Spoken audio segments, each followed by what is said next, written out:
Muchas gracias por acompañarnos en nueva cuenta en Suma 2, este foro de expresión y análisis de los asuntos contemporáneos más valiosos, más importantes para usted, su familia y su comunidad. Hoy vamos a hablar de un asunto que a todos nos atañe, los que ya pasamos por ahí, los niños que van a llegar y la familia que es el soporte. La adolescencia, ¿qué se requiere para formar adolescentes? ¿Cómo lidiar con esta etapa tan complicada y a la vez tan llena de posibilidades? Y me acompañan las ponentes que son expertas en el desarrollo humano y en la conducta, el estudio del ser humano. Ellas son Mónica Olea Genda. Buenas muy tardes. Bienvenida. Gracias, buenas tardes. Experta en psicoanálisis. En psicoanálisis. Y terapia sistémica. Constelaciones familiares en específico. Muy bien. Y tenemos a Ángeles Pérez Verdía, quien ya nos ha acompañado en otras ocasiones. Ángeles Pérez Verdía González. Efectivamente. Porque también tu madre tuvo que ver en tu... Mi madre también. Pérez Verdía es uno, González es otro. Pero muy feliz de estar aquí contigo, Araceli, como siempre. Psicóloga con experiencia de muchos años al frente de instituciones educativas. Correcto. Terapeuta familiar. Terapeuta familiar. Y educadora. Y educadora, ¿qué más? Entonces, pues todos los rangos, Araceli, de la población. Y algo muy importante, tanto en Mónica como en ti, madres Mamás. de familia. Sí, con hijas ya 21 y 23, ya terminando, digamos, la adolescencia, ¿no? Sí, qué maravilla. Mónica tiene tres También hijas. 3 hijas, sí. Que ya más pasaron. grandes, ¿verdad? Todavía más grandes que las tuyas. Ya pasaron hace rato la adolescencia, pero bueno. Pero están felizmente casadas, chicas muy... Bueno, madres de familia. Madres de familia. Con madurez y con inteligencia. Así es. Qué así maravilla. es.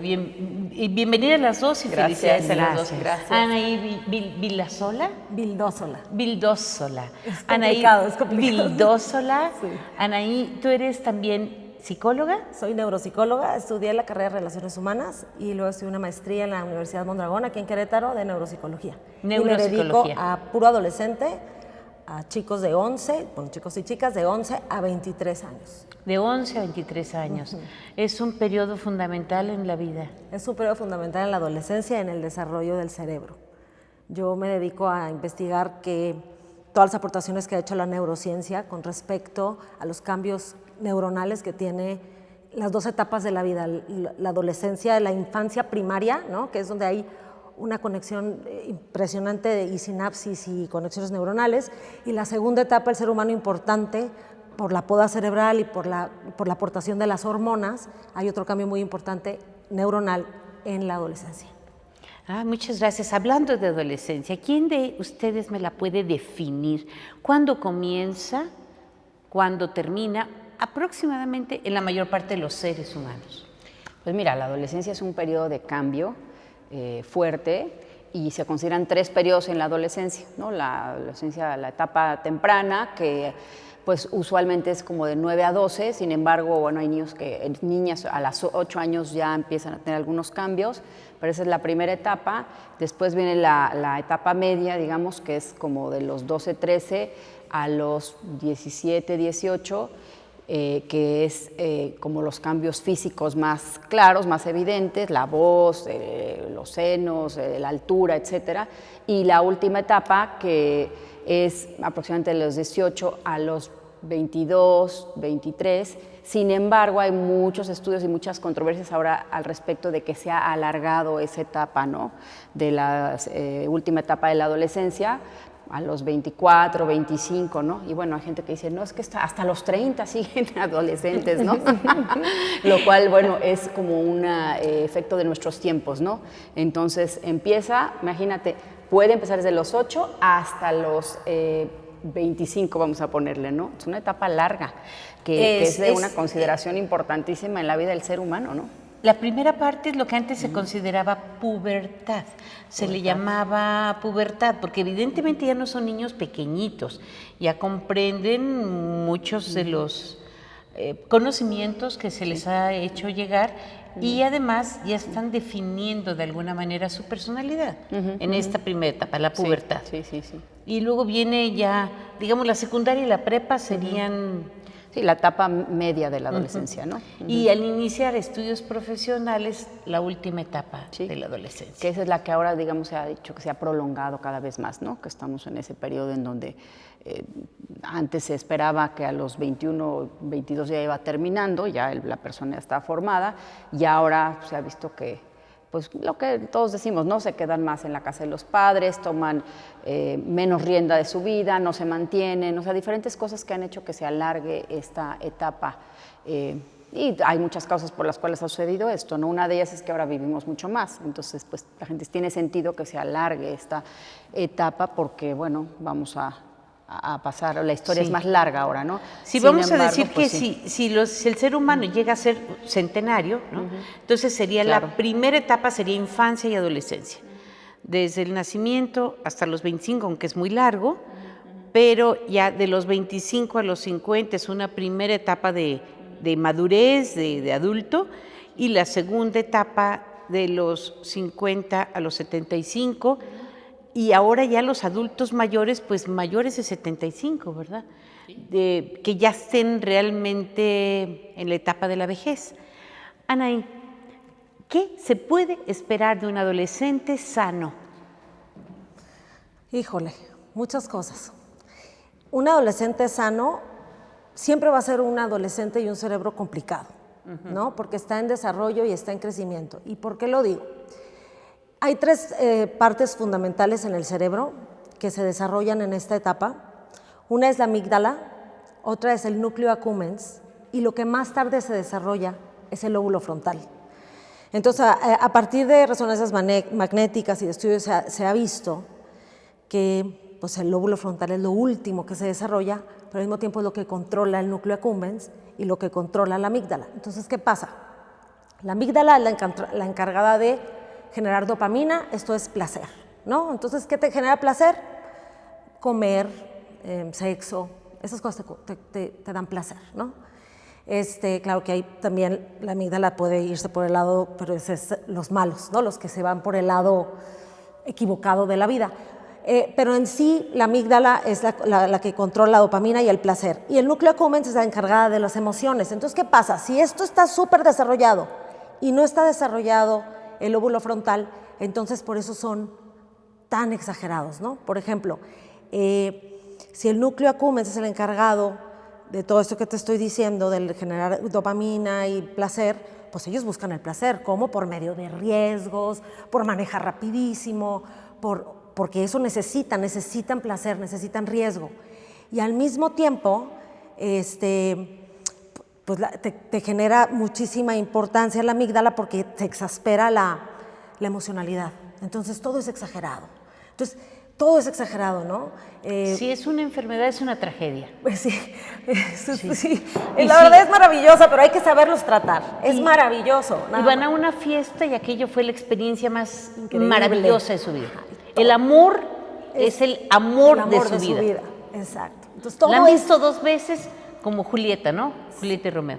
Entonces, el lóbulo frontal es el encargado del juicio, de la buena decisión. Entonces, si esto no está desarrollado, pues entonces todo es muy exagerado porque no hay quien los frene.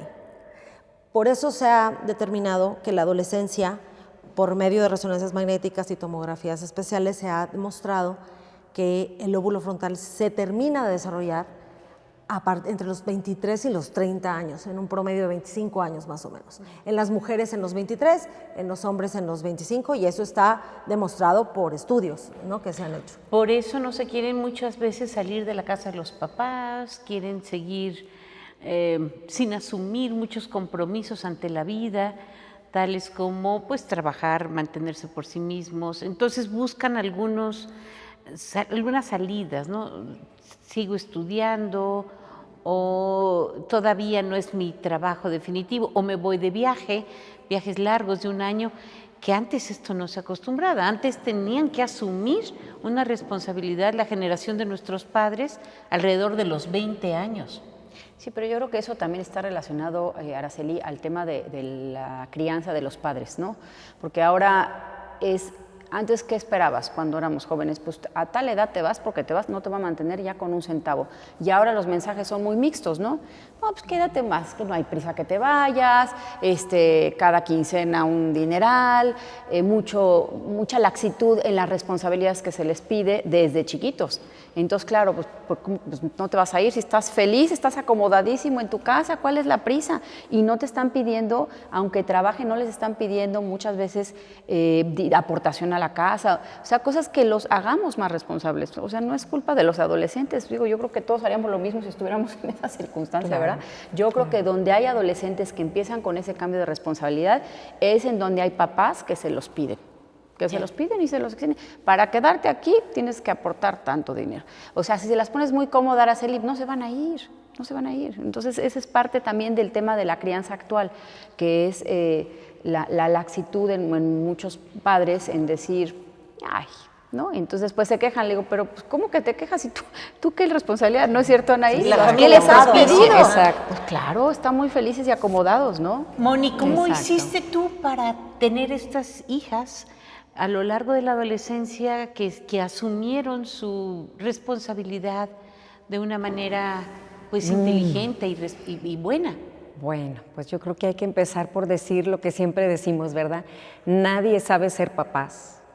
Nadie aprendió a priori lo que es ser papá y lo que es tratar a un adolescente hasta que lo tienes, ¿verdad? No sé de responderte. Yo pienso que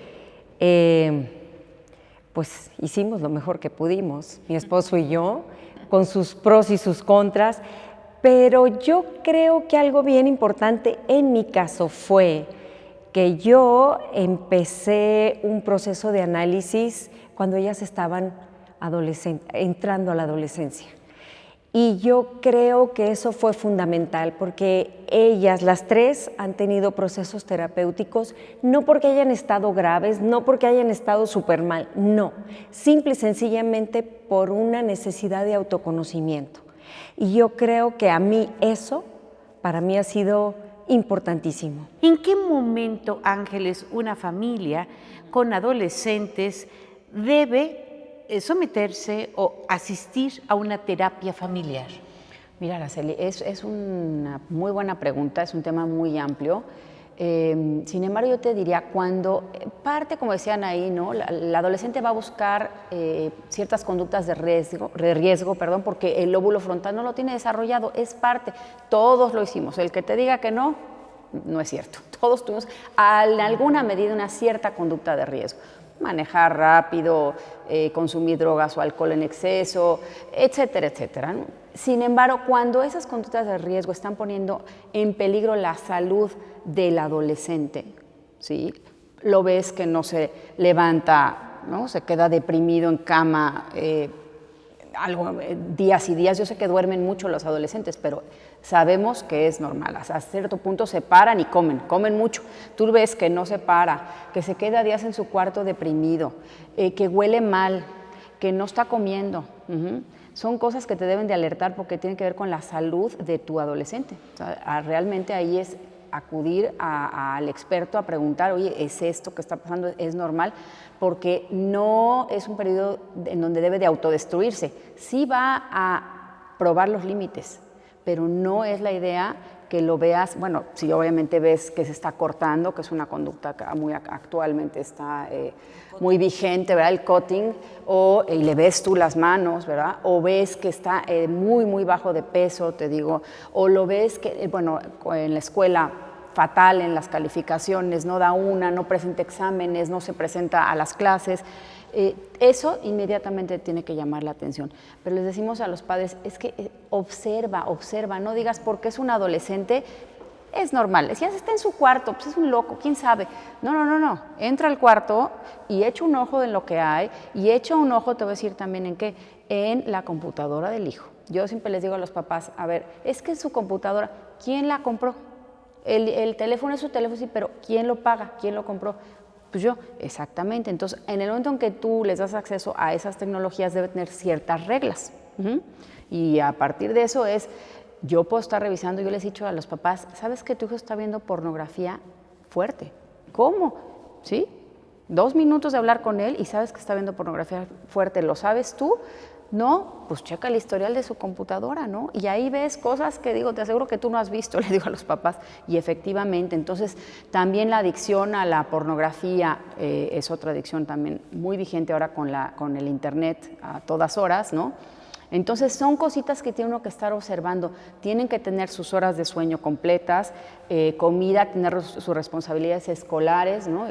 Comer aquí en la casa mínimo tal promedio, ¿no? Tú verás cómo le haces en tus horarios, pero aquí esto. Si no les pones expectativas y reglas, pues también que no hay un régimen en casa en donde él diga, tengo que lograr esto, ¿sí? Un sentido de yo puedo y lo logro y cumplo. Pero entonces si estamos viendo todas estas cositas que les digo, ¿no? A los papás que mencioné, es mejor acudir a un experto. Ese es un punto. El otro son las relaciones, ¿no?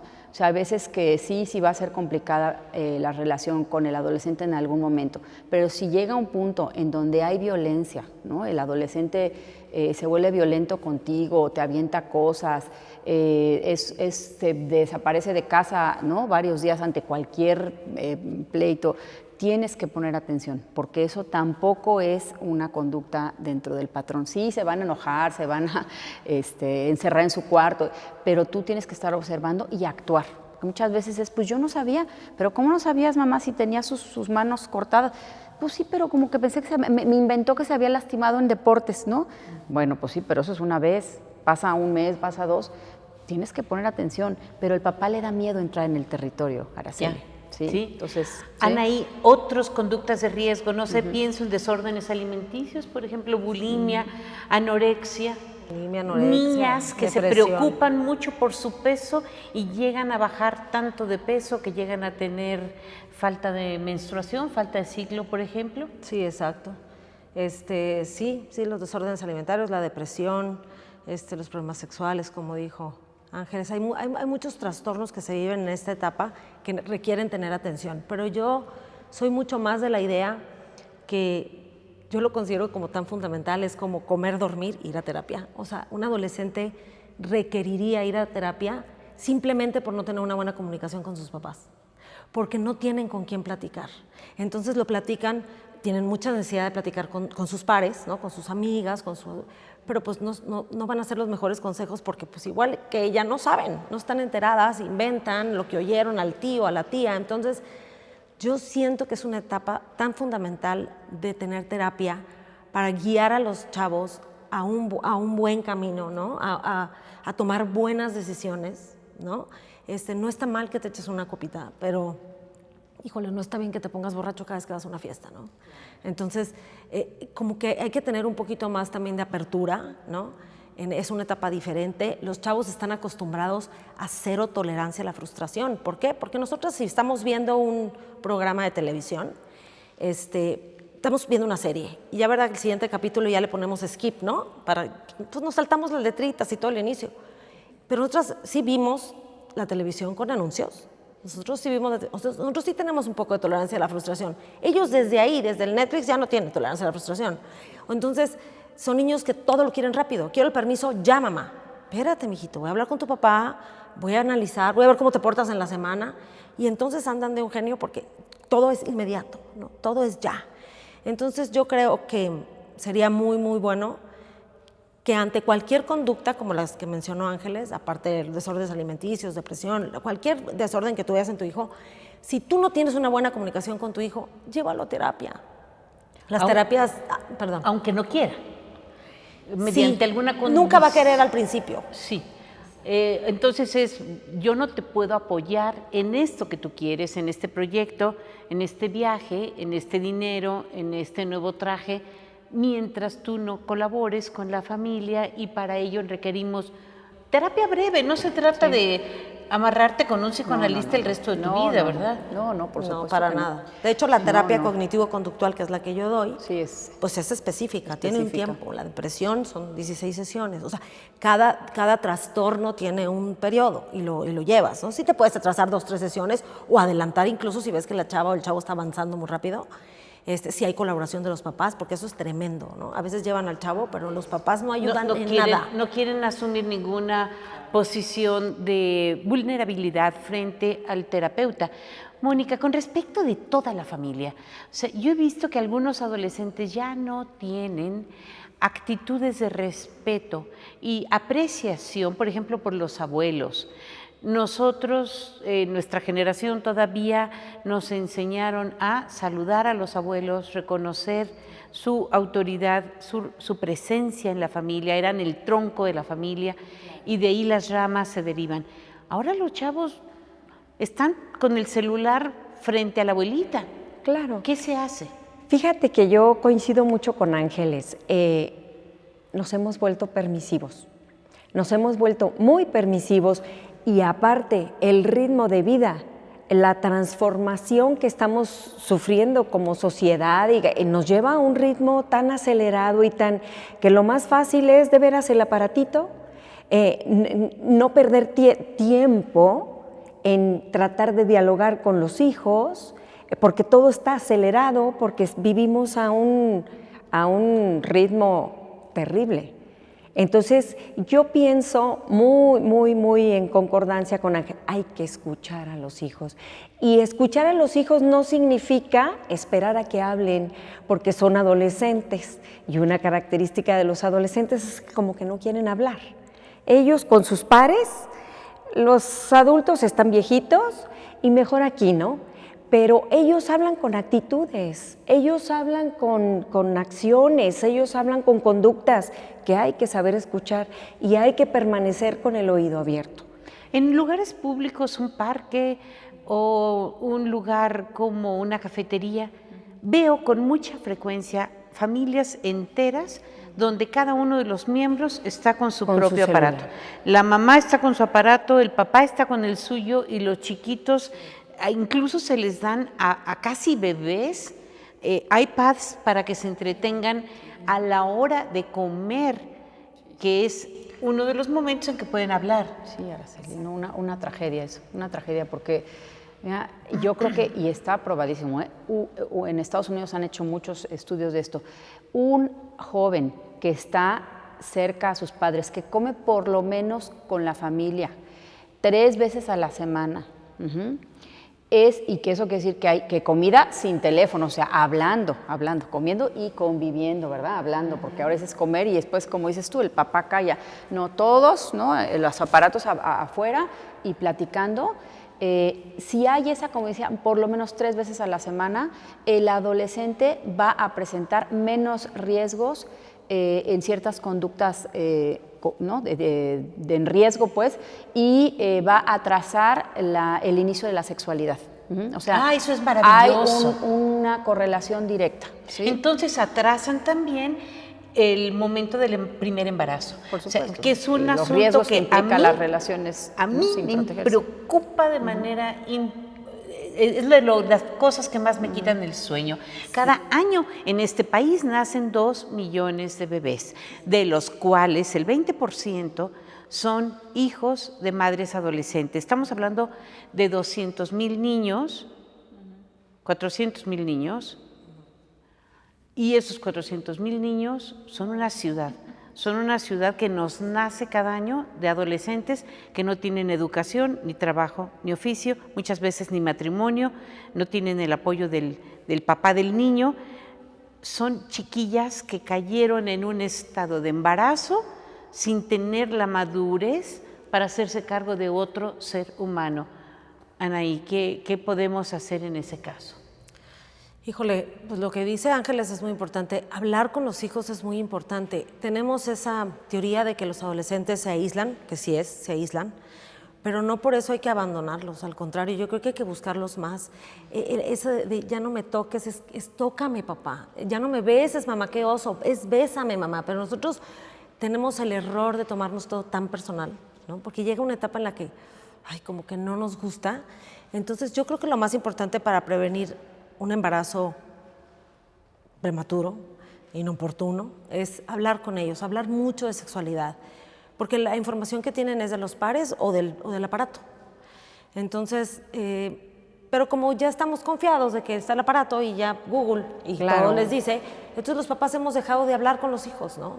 Pues muchas gracias por todos sus conocimientos, experiencia, por su tiempo, por su talento, por todo lo que han vertido aquí para bien de nuestros adolescentes que son el futuro de nuestra nación. Gracias a nuestros compañeros de audio, de video, de edición, de producción y de transmisión para que este programa llegue a sus pantallas. Gracias al equipo de Dora Pérez y gracias a nuestra directora general, Claudia Ivonne Hernández, de RTQ Consumo Libre.